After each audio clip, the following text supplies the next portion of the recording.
you have to be known for something, otherwise you're in that category of everybody else. And then how would a customer or a potential lead choose you over anyone else? Well, hello everyone. Welcome back to this episode. Now, I have a little backstory about this next guest.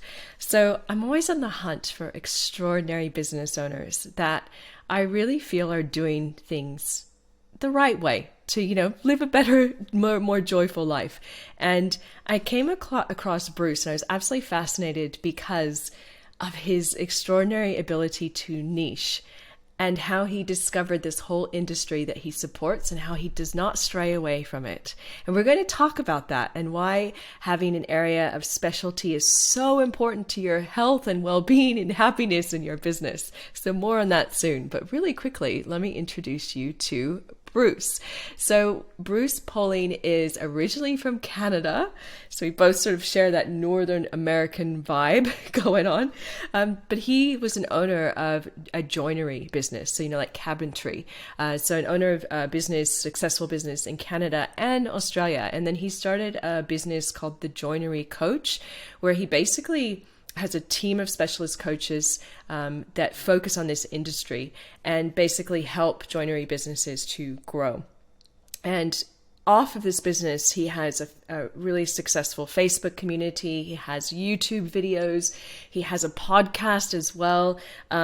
He's built something really extraordinary for his community, and so much so that he wanted to support his community with other services. So he started his own agency as well, his own marketing agency called the Marketing Joint, and we'll talk a little bit about that as well too. But guys, this is a must-listen episode for any of you that are kind of struggling to find out who your market is and who you want to support, because there's so much good in this. But not just that, Bruce has a really great philosophy on overwhelm and how he when he has it in his life, how he gets over it too. So stay tuned to the end to hear that philosophy too. And without further ado, I would love to welcome Bruce onto the podcast. Welcome, Bruce, to the show. How's it going? I'm doing fantastically well today. Thank you for having me. And we were just chatting before. You called yourself something interesting because you're from Canada and you live in Australia. What did you call yourself? I called myself a Kanazi. Freaking love it. I originally came here in 1986. So yep. Long time ago. Yeah, you've been here. I haven't beat you quite yet from being from the States originally, and I'm trying to come up with my own Amerikazi sort of thing, so I'll have a term later to share. But the reason why I reached out to Bruce, you guys, is because in the nature or the spirit of growing your business smarter and trying to bring back a bit more joy into your life and hope and remember why you got into business in the first place, what I think Bruce does incredibly well is niching for us overseas listeners, is finding that area of specialty that you want to focus on. So I thought we would start there. Why joinery and joinery coaches? Good question. I don't think your niche, I don't think you find your niche. I think it finds you. But you do have to look for it. That's for sure. I'm a cabinet maker by trade.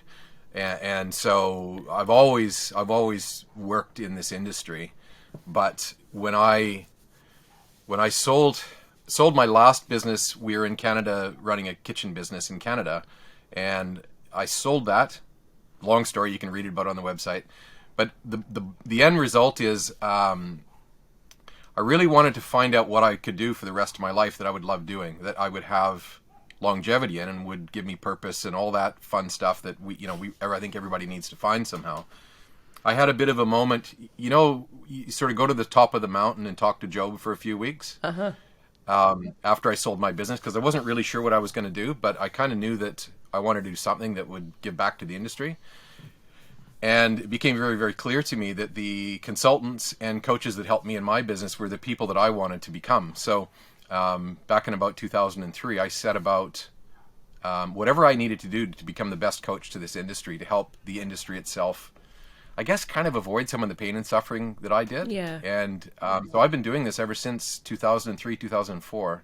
And I haven't wavered. My purpose, my goal has not changed.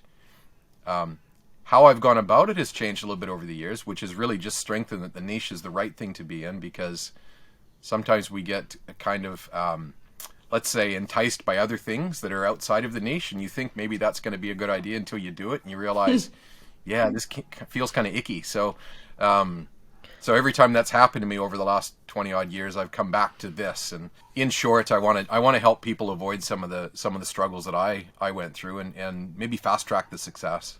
Yeah. Do you, with your community and the coaches you work with, do you also try and teach them that too? So find an area of specialty and stick with that? Yes, 100%. You have to be known for something. Otherwise you're in that category of everybody else. And then how would a customer or a potential lead choose you over anyone else? Maybe it's just about price, and that's kind of a race to the bottom. I don't want to be on that race.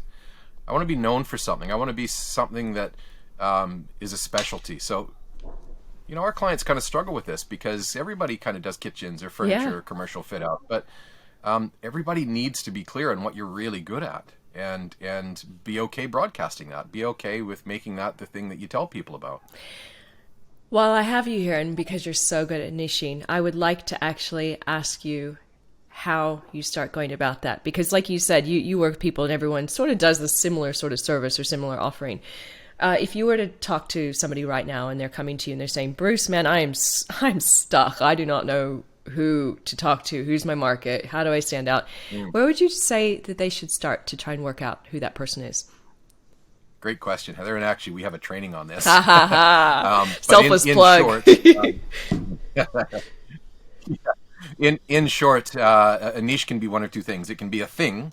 So, for example, you could be the best kitchen manufacturer that builds glossy red Japanese-inspired style kitchens. Yeah.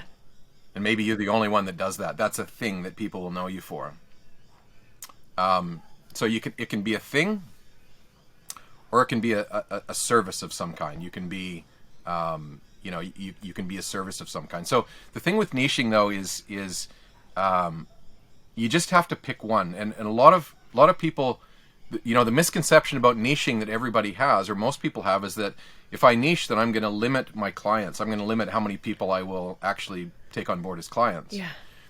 And when we break down how many someone might actually need in the year, a kitchen place might need 50 or 100, clients throughout the year to be successful. So we market to like 200,000 just to get that 100. And the reality is, once you get one niche nailed, you could have a couple other ones. You don't have to just have one, but you have to have one to start with. You have to be, marketing is really easy when someone identifies you to be an expert in something. Very true. And so once you're identified as an expert in something, in our industry, it might be shaker kitchens, or it might be renovation work in a certain area. So, a niche could be an area as well. It could be your niche is an area. So it really is just these misconceptions around being all things to all people because I can is the right way to go. But in reality, if you're all things to all people, you're not really good at anything. It's so true. Do you find that within your community, when somebody chooses that niche or that area that they want to be known for, that thing or that service, do you find that their business grows quite quickly from there? What are the main shifts that you find? Yeah, very rapidly. So, for example, if we have a client that does renovation work, let's just say that they renovate kitchens, for example, and they're blasting that out to everybody. We renovate kitchens.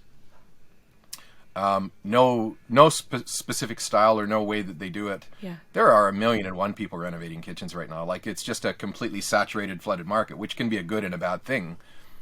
But it's definitely a saturated market. So if you're able to say, we change people's lifestyles within the Brunswick area, in older style homes, with shaker style kitchens, now we're getting closer to a niche. Now we're getting something.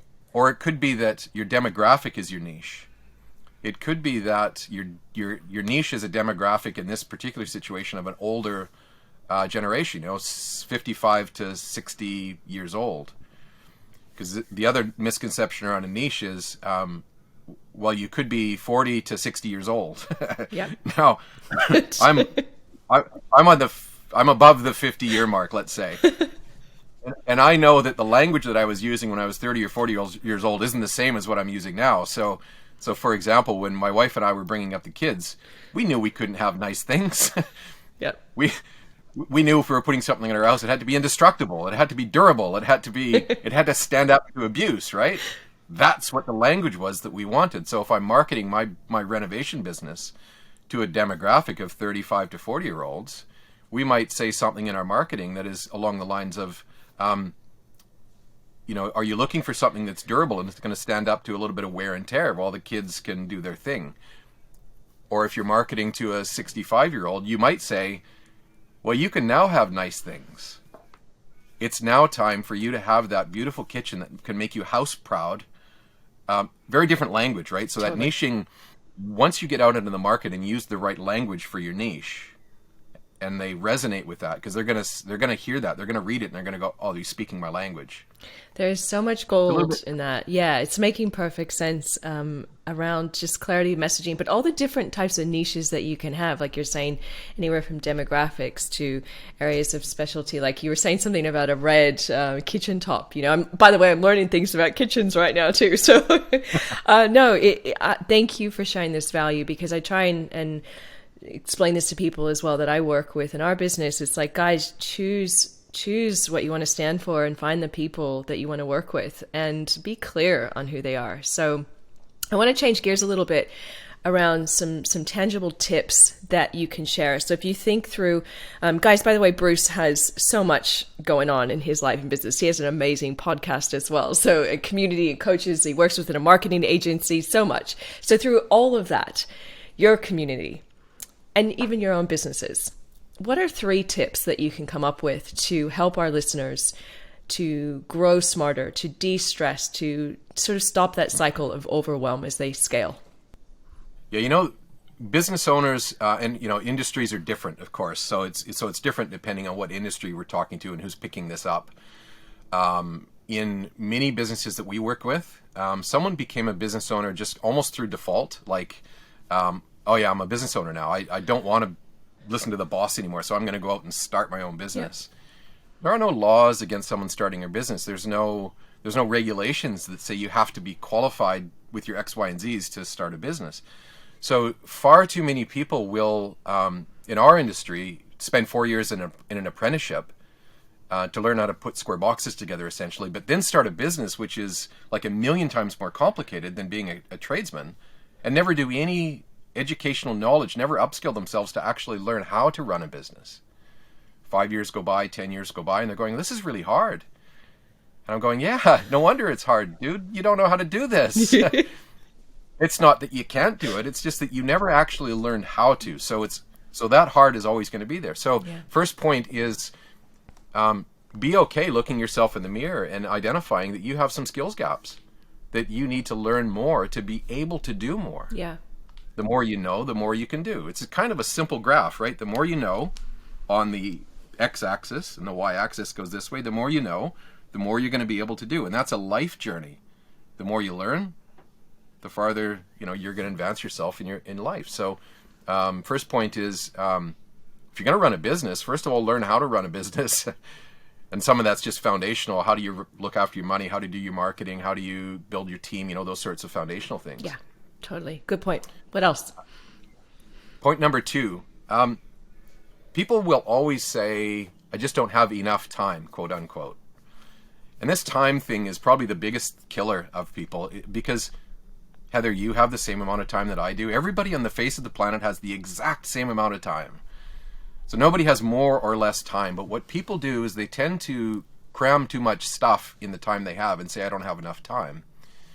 All the great geniuses, and I learned this later than I would like to have, but thank goodness I finally did learn it, that time blocking, there's a law called Parkinson's Law. Have you ever heard of Parkinson's Law? I totally know. I live by that too, and time blocking as well. Okay. Yeah, love it. So point number 2 is learn Parkinson's Law, which is essentially, work will expand to fill the space given to it. So if you start work on a Monday morning and go, okay, well, let's see what happens this week, stuff is going to happen. But if you start the week with what we call an ideal work week, time blocked. Yep. You know, your tasks are put into that week in a structured way. And let's just say that you have something important to do on a regular basis, like pay bills or do your estimating and quoting. If you block time out on a Monday, a Wednesday, and a Friday into 2 hours, pretty soon, rather than the end of the week going by and going, okay, well, I didn't get all my quotes down in it, and 5 days have gone by and I'm still not done. Yeah. The alternative is 2 hours, 2 hours, 2 hours. There's a total of 6 hours, and you're done. You're done in 6 hours rather than the week went by. So that's the way that everybody needs to try and structure their week, so that you just get your time back. You're able to. I can't remember who this is. I wish I could credit the person, but someone said to me, if we can start scheduling our week at Wednesday at 12 o'clock, and then the tasks that I do throughout the week, I'm going to first put towards Wednesday morning, then Wednesday afternoon, and then I'm going to go to Tuesday, and then Thursday, and then to Monday. Yep. And so I schedule all my tasks that way. Interesting thing happens. Sometimes you have Friday off because maybe you've got everything done. You actually get an extra day back in your life. It's crazy that you mentioned that, because when I started doing time blocking and really taking my time seriously in this fashion, I have Friday most of the day, or at least half the day off now every week because of that. And also what I love about it is because I live and breathe by my time blocks on my calendar, I get a sense of accomplishment, so I can look back at what I've accomplished and what I've achieved. And it's good for calendar audits at the end of the year too, to know where you're wasting time. So thank you. Excellent. Love it. I want more. Where else? What other tips do you have? Part of your ethos, Heather, is this, don't wear busy like a badge of honor. Totally. Yes. And one of our other guests said that. Yeah. So that's it. Yeah, and it's just this thing. It's like a kind of a comfort thing, right? I'm busy. And I go, why? why wouldn't you be steady, consistent, and have some time back? So busy, to time block. Take that on board. The third thing is, if we're going to build a business, we have to commit to building a team. Yeah. We have to learn, how is our team? Because you're not going to build a business on your own. You have to get your team to do it. The people that we work with. For me, a business is a team of people working together. And the biggest thing that I've learned is that building my team is the most important and the thing that I'm most proud of. Our clients are amazing, and of course I'm proud of the work they're doing, and that's amazing. But I'm actually most proud of my team, because they're just an amazing group of people that do amazing work, and that's the most important thing. And I've learned how to hand off and how to. Recently I've been a little bit ill with COVID, so I was down for a couple of weeks, like literally completely out of it, and my team had my back. Yeah. They had everything looked after, and it's the one thing that makes a business enjoyable. And if you own a business, your business needs to become a profitable investment for you. Absolutely. And for a lot of people, we still choose to work in the business, but it has to be a choice. And the only way that's going to become a choice and your business is going to become a profitable investment technically for you is if you have a team that actually is doing the things that the business needs. You might inject yourself in there from time to time. You might be a key part of it, but if you were to leave for a period of time, everything would be fine. That's the key message. It so is. And gosh, isn't it good when you have a good team? I mean, it really is. You just get to kind of play in your zone of genius and do what fuels your fire and find people that love to be on a team. So God, it's such a magic thing when that comes together, so thank you. And most of our guests share the whole team aspect, and not going at it alone is just one of the key things to having community and joy and getting rid of stress, because you kind of go in that little cycle of, oh my gosh, I have to do everything myself, and you get more stressed and more overwhelmed, and you get so caught up in that little bubble that you forget that you can ask for help. Yeah. And it's okay to have somebody else do the stuff you're doing. They may be better at it. They may actually do it better than you. I was just talking to my sales guy, shout out to Adam, the other day. He was talking to me. He goes, out of all the people I've ever worked with, you just action whatever I tell you to do. And I'm like, well, why wouldn't I? I brought you on the team because you're so much better at me in this particular area. And I thought that was such an interesting point, that he's worked with many people and they literally ask him for advice. And he's the expert in that space, and then they never action it. So just something to bring up. Bruce, I want to know more about how you work with people. So let's think through. Look, I know you have two areas of your business as well. So I'm happy for you to run with a little case study on both if you want, or one or the other. But I want to know how you've helped a client of yours, kind of bit of case study, why they came to you, what were their pain points, and what did you do specifically to help them? Well, the first thing I'd start out by saying is the way that we attract clients. Yep. Is the way that everybody should, but most people don't. Ah. A lot of people that are marketing or trying to get new clients they're still in hunt mode. Now, you and I are from North America originally, so we know that hunting, it's not easy. Like my dad was a hunter. I didn't grow up hunting, but I know what it's all about. It's difficult. So if you're trying to go out and find leads, if you're trying to find people, it's just going to be hard and difficult and expensive. And so a long time ago, I committed to a program that I was in that actually taught me about attraction-based marketing, and it completely changed my world. Yeah. It meant that I might have 2 phone calls a week as opposed to 20 or 30, but they're still the same 2 people that I would have won in the 20 or 30 anyway. They're the same. They were the 2 people that were serious in the first place. So when we first start a conversation with anyone, it's because they're attracted to us and they've contacted me wanting to learn more. And we really only need we only have 2 requirements from people. Number 1, you have to know what you need help with and actually want to solve that problem. Number 1. Number 2, you have to trust that we can actually help you solve that problem. And we do that by broadcasting a lot of the stuff we do. So our YouTube channel, our podcast, that's sort of us demonstrating that it's not me telling anybody anything, because I can tell someone all day long, they're not going to believe me. They're going to need some proof. So our proof is broadcast pretty broadly out there in the world for that reason, that it's not, we're pretty proud of what our clients are doing, and that's the evidence that somebody else could do the same thing. Mm. And so by the time we actually start working with someone, we hit the ground running pretty quickly, because we're already over those major resistance hurdles that a lot of people are still trying to work through. Yep. How do we pick one client? Well, it's going to sound kind of strange, but we don't have a client in our program that isn't achieving amazing things. But it is true that when you have a group of people, you've got the high performance, you've got the middle ones, and you've got the ones that are going a little bit slower. One of our probably most successful clients, let's say, or the ones that are going the fastest, would be a client in Brisbane by the name of River City.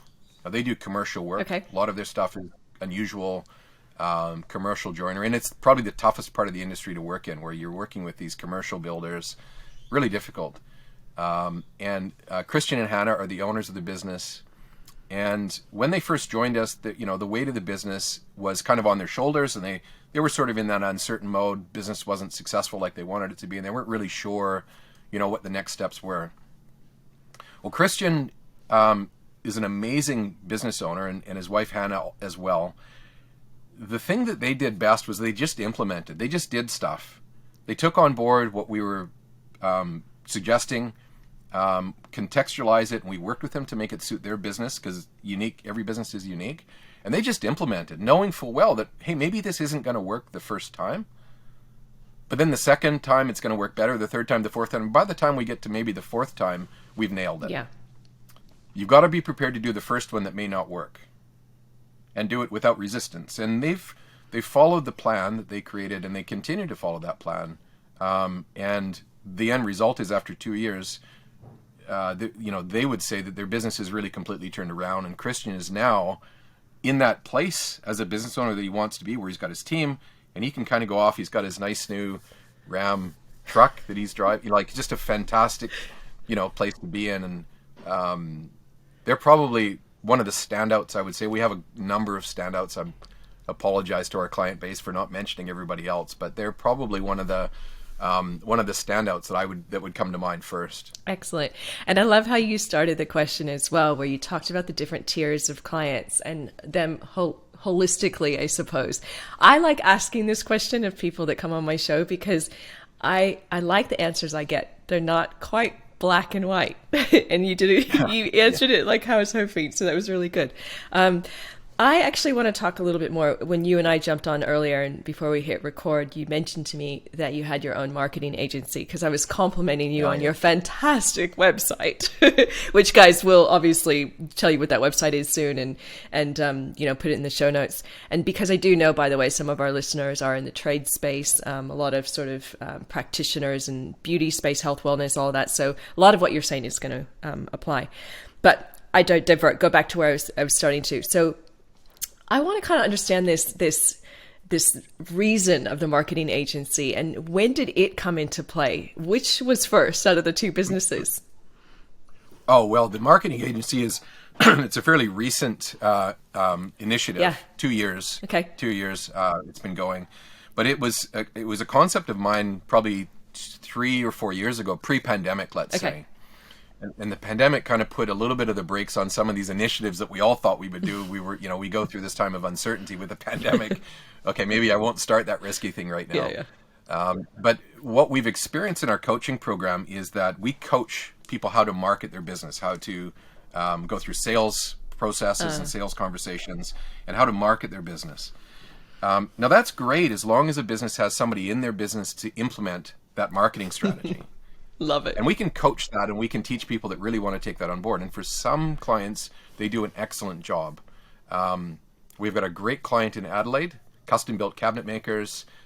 Katie, it's a husband and wife team, Ryan and Katie. Shout out to Ryan and Katie. Katie's a gun. She just takes on, she's like a sponge of marketing concepts and she implements and gets amazing results. Yeah. That's fantastic. For a lot of people though, they go, well, that's really cool, but who's going to do it? And so what we've observed over the years is people going external to other agencies, and it just fails miserably because a lot of agencies are generalists. Yeah. And so it's not that the agency that they might go to is bad or can't do it. It's that they go through a 6 to 9 month learning curve of how to market in this particular industry. Yeah. And that's an expensive education for a client to pay an agency to learn about. And so we've witnessed this time and time and time again where people will try other agencies and it just didn't work or, it was a bad experience. So we said, well, we're pretty good at marketing ourselves. Let's build our own agency. And the agency is only for people in the joinery industry. And we're niche, we're very specific, and we're really good at what we do. And yeah, it's a lot of fun. I've got an amazing team in the agency, a lot of creative people, a lot of the concepts that we've already implemented are working, and it's a real fun initiative. I love that you've done that, and there's obviously a reason why I asked that question, because I think that the evolution of your business and understanding that there is a real need for your client base to have additional help was so fantastic. You waited until you knew that this was so necessary. You already built the client base, already had the community, and it just makes natural sense to where you were heading. I speak to so many people that are like, we all have that entrepreneurial shiny object syndrome, right? We're like, oh, I want to try this. I want to try this. And when I heard you had an agency, I'm like, this is perfect sense. It's perfect sense to have your coaching and then obviously offer them services off the back end of that. So yeah, thank you for that. The majority of our clients in the agency are coaching clients as well. So that's an obvious connection. Yeah, it makes perfect sense. So, okay, I want to change back to overwhelm and thinking back to overwhelm, which all of us know very well. But what's a tip, like a I don't know, we call it a mindset hack, a tool, a strategy? What's a tip that you've come across for either yourself or others when they're going in that spiral of overwhelm? You might not even know what overwhelm is anymore. I'm not sure, but if it's maybe for a client. No, I'm experiencing it lately. Okay, yeah, fill me in. How do you deal with, Bruce, like when these moments come in and you're spiraling into that mode? What do you do to get yourself out? Yeah, look, I believe overwhelm happens when you're just trying to do too many things all at once. I always, people that have heard me say this are probably tired of hearing it, but I always think of, if you're standing on one side of the creek and you want to get to the other side, and there's no stepping stones across the creek, but you really need to get to the other side. Okay, this is kind of overwhelming. I'm going to get wet. Maybe it'll sweep me down the creek. Maybe I'll live. Maybe I won't. All of a sudden, we're in overwhelm because we've thought of all the possible things of how to get to the other side. Now, if there's stepping stones that just tell me, okay, I'm just going to take step 1 and then step 2 and step 3 and step 4. Really simple, right? Just one step first. and then I'm going to get to the other side. I'm not overwhelmed anymore. I just take step 1. I'm not thinking about step 3 when I'm taking step 1. I'm just taking step 1. Cool. Well, let's just do that. Let's just figure out what you need right now. Don't get yourself overwhelmed with all the stuff you don't need. And people get overwhelmed with all the stuff that they don't need because, yes, maybe you want to do it. Maybe it's necessary in 2 months' time. But right now, there's probably one thing that you need most. Just work on that one. And that removes overwhelm. So true. It's hard to do. Yeah. Do you know, I use a story very similar. I like how you're talking about the stepping stones. I often say you want to climb the mountain, right? It's so cliche, but Yeah. like so many people are focused at looking up and they keep looking up and they're like, oh my God, I have so far I have to go. So far to go. Right? Yeah. And I always go, just put the foot down, one step after another, just like what you were saying. And yeah, it's hard to do because you keep looking up and see that there's there's so much ahead, or this person over here, look how fast they're going past me or whatever, and you just get so caught up in this noise, and that just adds to it. So that was really good advice. Now, is there anything else that you can think of in your journey as a business owner or with your community that really just stands out through this conversation? Something that you can share to help somebody grow their business? Yeah, I think particularly in this day and age, coming out of a pandemic, and people are changed because of it. Attention spans are now much shorter, and they were short before the pandemic. But I think that we have to go back to thinking about the long game. I mean, Simon Sinek is He's great. I follow Simon Sinek and his, when he talks about the infinite game. I think we need to really take that on board. That life is short. But we want to think about what's the long game here, not just about today. We want to, we talk with a lot of people about what are you doing today, and we can figure that one out. Then we say, okay, well, what are you doing tomorrow? I'm not sure. So if we don't even know what we're doing tomorrow, how are we going to know what this journey is going to look like? So I think we need to slow down. I think we need to unplug a lot. And I'm saying this to you and your listeners, but I'm also saying it to myself. And I think it's time that we just go back to slowing down. Yes. And take it easy. Go camping. Yes. Put your feet on the earth. Put your bare feet in the ground. Start a fire. Listen to the creek. And don't have the internet. Whatever your thing is like that. It's we've got to get off the wheel and get back to slowing things down and getting back in touch with the stuff that really creates human centeredness. God, I'm glad you said that. Thank you. Wow. Do you know I bought a shirt in my recent travels to the States where I was catching up with my family, and it says "slow down" on it. Whenever I wear it, people always look at it, and then they get that little like upturned smile on their face. I always look at the reaction I get. And so I think that that's such a beautiful way to end our conversation, because I'm a big believer in exactly what you said, because truly there's just something about human nature and the fastness of the way we live these days that's driving us into extraordinary amounts of anxiety we've never had. Yeah. So agreed. Where do people learn more about you? Okay, well, let me take another question. You have a niche we've already established. Do you only want those types of people to come and learn more about you, or do you have sort of generalist business owners that can come and hang out with you too? Nope, we're very, very, very locked in. We work with cabinet manufacturers, joinery manufacturers, furniture, anything in that industry. Excellent. And that's it. There's no one else. The size of business is usually 2 years or older, usually with a team. Right. We have a few smaller programs that are for the startups in the first year or two. Our website describes all of that, thejoinerycoach.com. Yep.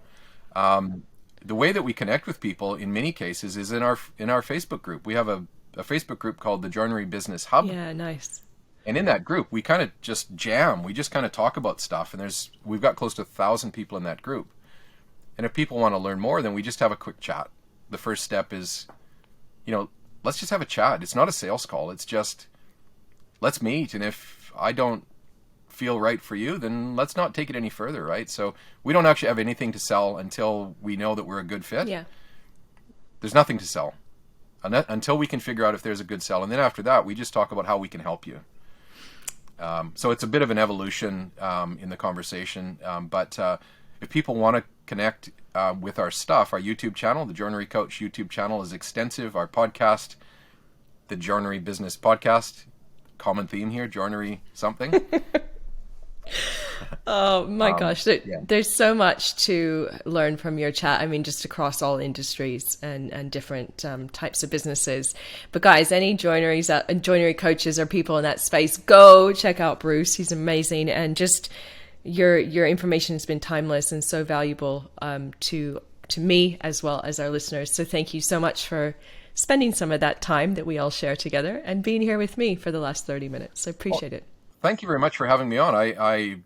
I'm flattered, actually, because it's always great when someone actually wants to hear what I have to say, because it's great to tell my story. And thanks very much, Heather, for having me on your podcast. It's amazing. I've listened to your podcast, and I really resonate with your message as well. You know, busy is not a badge of honor. It's not good. Gosh, thank you so much, Bruce. That was such a fantastic conversation. I really, really enjoyed it. And I love what Bruce shared about his sort of 3 core tips about growing your business smarter. You know, he talked about recognizing your skill gap. Remember the case study he was talking about, somebody that just sort of fell into business. I don't know if that's familiar for any of you guys. It was for me. I fell into my first business quite quickly as well. But yeah, really recognizing that skill gap that you have, right? And being okay that you don't know everything, especially if you're newer to business, especially in any phase of business, right? That was a great tip. I loved how he talked about time blocking. So important on that. I mean, I had a whole episode on my at ease sort of theory, episode number 4, on how I use sort of time blocking in my life as well. And the power of the team. Guys, we hear that over and over and over again from all of our guests around not having to go at this alone. We're not in this alone. You can't do everything alone, right? So hopefully you got some amazing tips from this episode. And thank you, as always, for tuning in. Did you like this? Let us know. Leave us a review on the YouTube video or a comment. Share it with another business owner, definitely joinery business owners, but really anyone who's kind of struggling to niche or even just find some motivation. I'm sure that they would really get some benefit from listening. And until next time, you guys, all the best. And I'm going to now take what Bruce said in this show: don't wear busyness as a badge of honor. And that just might be my new sign off. All right. Talk to all of you soon. Bye-bye.